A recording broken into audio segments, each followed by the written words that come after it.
regarde les Disney dans l'ordre chronologique avec nos yeux d'adultes et aujourd'hui on fait le livre de la jungle. Il en faut peu pour être heureux, vraiment très peu pour être heureux.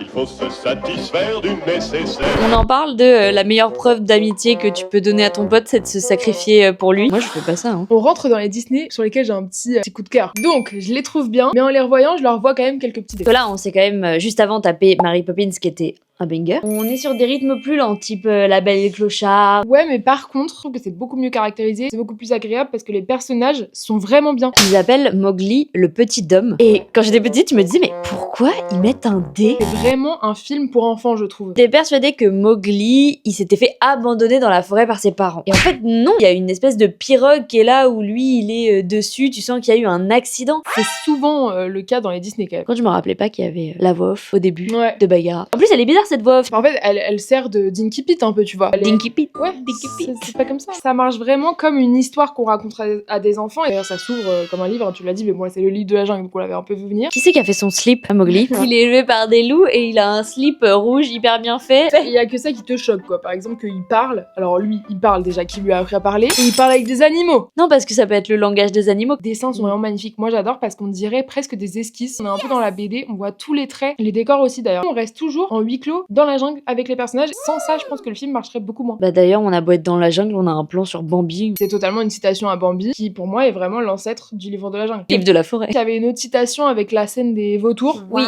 qui font penser à celle des corbeaux dans Dumbo. Voilà. T'as l'impression que ça fait 3 jours qu'il est arrivé dans la jungle, Mowgli, genre il sait pas quoi faire, alors que là, vu l'âge qu'il a, il a au moins l'air d'avoir 8 ans. Il parle vraiment de lui comme si ça faisait 3 jours qu'il était là, quoi. Alors les musiques sont très bonnes, mais il y en a quand même beaucoup des chansons. Hein. Je trouve que pour une fois, les chansons, elles existent pour elles-mêmes. C'est des séquences de comédie musicale et elles ont un propos. Donc il y en a beaucoup, mais c'est des séquences à part entière. C'est pas une séquence plus une chanson. Par contre, la vision de la femme est ripée. Hein. Toute la fin est assez déceptive. Hein. Il renonce à tout ce qu'il aime et à tout ce qu'il dit être juste pour une femme, quoi. La prochaine fois, on se retrouve avec les Aristochats.